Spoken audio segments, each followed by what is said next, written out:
Okay, so let's get started with Tanya.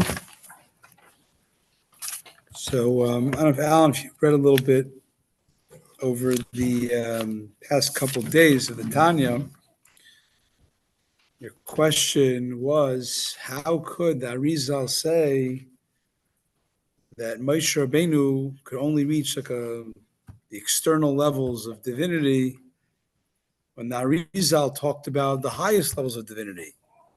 Seemingly, Moshe was a greater prophet, and if Arizal could get something, could reach something, Moshe for sure could reach that level. So, what was the answer? And kind of very short is there's a difference of prophecy and Kabbalah. Prophecy is a level of seeing. Same way seeing, you literally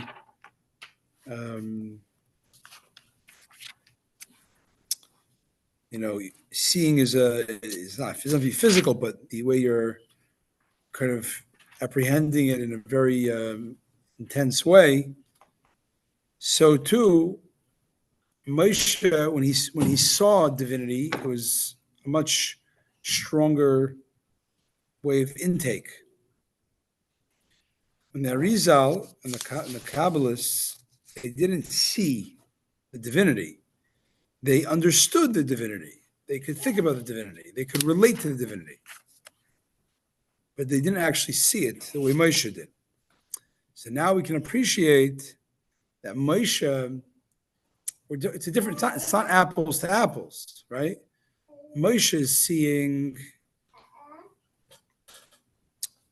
he's seeing literal godliness. So, okay, you can't see the essence of God at that level and survive. So it was the more external. Exactly what it says in the Torah, that you cannot see me and live. Right. And that's why yesterday we talked about. Who is the Arizal to claim that he knows more, that he even understands more? But that's exactly the point. I just answered that. You say he understands more, but why would he understand more than Moshe Rabbeinu? So the answer is that Moshe is a difference of prophecy and talking. For example, there's three levels. Let's look 3 levels. There's a level of prophecy. There's a level of the Kabbalists understanding levels of God. And then there's us talking about it. Okay? When we talk about something, it's very, very removed from us. So we can talk about it. We can get a little bit of understanding to it. We don't relate to it very well. We can say the words. We can maybe understand it to some degree. But we cannot relate to it the way the Kabbalists. I'm going from the bottom up, from the lowest level. Right? 3 levels. Us, Kabbalists, Moshe, prophets. When we talk about something, there's very little emotional appreciation for it. Because, what are we... it's not abstract. We have like the Kabbalists, when they talked about something, they truly appreciate it. They spent their whole life refining themselves so they could really appreciate a spiritual idea. Wow. It doesn't mean that they saw that level, but they could appreciate it and have an emotional reaction to it. I don't understand why Moshe couldn't do the same. So Moshe might be able to reference it. Moshe is a different playing field. He's not trying to just understand. And maybe he did understand. I don't know. I don't think necessarily that Moshe didn't understand Kabbalistic ideas. But Moshe's primary goal was bring divinity in a very real way, perceiving it in a very, very palpable way. That was Moshe's playing field. And that playing field, which is a playing field that no one doesn't get to play in that level. So the levels of God's most abstract, highest level, that Moshe didn't understand. Moshe didn't see. He saw a lower level. But seeing is a whole different experience. It's like seeing colors versus being blind and hearing about colors. I can talk to, let's say, a kid who only saw primary colors. and a blind man who can perceive, that never saw colors, but he hears the ideas of colors and magneta and the different shades, right? Can you compare? Yeah, so maybe the kid saw very more basic colors, but it's much more real. So it's not a put down to Moshe. It's actually what did the Arizal say exactly? Because there's no way he can come even close to what Moshe experienced. No way. No one's arguing. The marksman and the Arizal is the physicist who understands the ballistics. Yeah. I think I explained it, so we have to go on. They say you explained it. Well, you tell whoever said you explained it. You didn't explain it to me properly. We'll do it another time, God willing. Amen. Okay. Amen. Continuing. So that was just a preface for yesterday. Alan, the basic answer is, I gave you the parable, a blind man who never saw colors, but he's a brilliant man and he can appreciate the idea of colors, right? No, he cannot appreciate the idea of colors if he's blind, period. So he can. My opinion, no way. Okay, you made your point. I agree he can't. That's why he's Well, then blind. why are you saying that? Why are you But- saying it? Read about how light works. Exactly. He can talk about how light works, and he's a brilliant physicist. No way. It No doesn't mean he understands the colors, really gets it, but he can get on the periphery of it. I'm going to let it go because I don't want to hurt anybody's feelings, but I'm not understanding. Okay. It's not worth my understanding to hold up anybody else's experiences here. Okay. All right. So anyways, page 66. The letters that are revealed to us exist in action, speech, and thought. They pertain to the plane of action. Letters that are revealed to us exist in action, speech, and thought. Pertain to the plane of action are the visual forms of the letters in the Assyrian script of the Torah scroll. So he's saying that we get the Torah, it's a very concretized Torah, right? It's ink. It's like What was the page again? I forgot. page 66. Thank you. Conquer order? It's a more physicalized version of the Torah because, right, it has to come to words, and the words are in ink, and ink are in. And if you look at the Torah scroll, the action level of the Torah scroll is the letters. They're physical letters with dimensions. The Oisias Hadibur, the letters pertaining to the speech, letters of speech, they are engraved in the breath and the voice, which is divided into 22 parts, one differing from the other with respect to their form. The enunciation utterance of the 22 letters in any language. For there's no difference between the Holy Tongue and the other languages with respect to the nature of the letters' enunciation, only respect to their combinations, right? There's a Z in English and there's a Zion in Hebrew. The letters of thought are a little more ethereal, spiritual, right? Again, any language a person may think in, the words and letters of that language and its letters, which number 22 only. Now, in thought, there are three kinds of letters.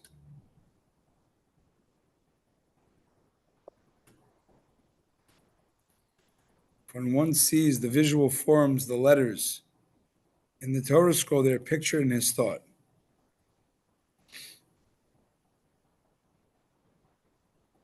When one sees the visual forms of the letters in the Torah scroll, they're pictured in his thought. This is called the action in thought, meaning the manner in which thought envisions the letters of actual handwritten script.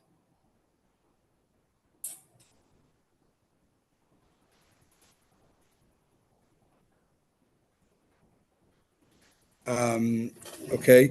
Likewise, when one, in terms of the spiritual worlds, of action and thought relates to the lowest world, the sea of the world of action. Anyways, likewise, when one hears the letters of speech, they become inscribed in his thought, and he meditates upon them. This is called the speech and thought. Interesting. So there's you can think words in your mind. That's the action of thought. Then there's the speech and thought, thinking about the letters. And then there's the letters of thought alone without any meditation on the letters. That would be called the thought in thought. That relates to the world of Bria. Wow. The letters of actual speech come into being and receive their life force from the very same letters that are in thought, right? You think of something, then you speak it. Mhm. Though sometimes a person may speak of one thing while thinking of another. I don't know how that works. Mhm. You could think of something and say other words. At the same time? I could think apple and say orange. Yeah, it says. Same time. Like Avister did the 10 on 2. Well, that's not saying at the same time. You're Time, it's you're thinking orange, you're saying apple. super So that would seem to be time. so that would seem to be a contradiction, that they don't come from the action, the physical, the utterances of the mouth, and coming from the thought in the mind. In such an instance, he can speak only such words and combinations that he's already spoken previously, and that are in his thought a great many times.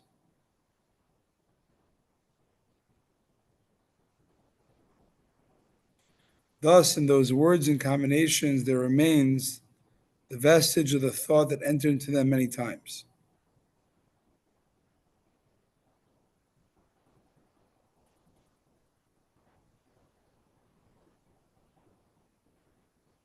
In words and combinations, there remains the vestige of thought that entered. Basically, the reason you could say think apple and say orange is basically you must have had like really perfected. You've got at least this like when we say like parts of davening by heart, right? Our minds think something else when we're saying davening. How's that working? Because basically you became so ingrained in your psyche, you don't have to like actively think about it. It's just kind of like automatic. And this, in terms of the sphere, is the hindmost aspect, an externality of the Netzach Chod Yesod, of the visage of the higher realms, enters in the lower one, serving it as the intellective faculty of Mochin and life force. I think the basic point he's saying is that he's trying to explain, he ends off today with a little bit of understanding by way of an analogy. We're saying that Moshe, the Torah that was given to Moshe, is kind of of course, it's God's love letter and it's God's essence, but in a way, it's a more physicalized, a little less abstract, godly wisdom coming down in the form of a scroll with do's and don'ts. And that is like, it gives a parable, like a person who could say something, speech, right? You speak, you're giving your words, you're sharing your will, but it's very, it's not the deepest representation of what you can think of.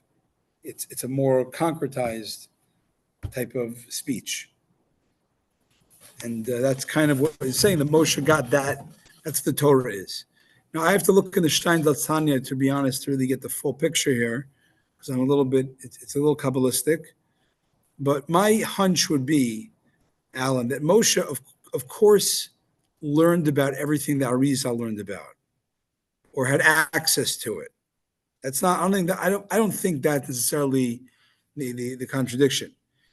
It's just saying that what Moshe is most known for, Moshe Kibel Torah Misinai, Moshe Torah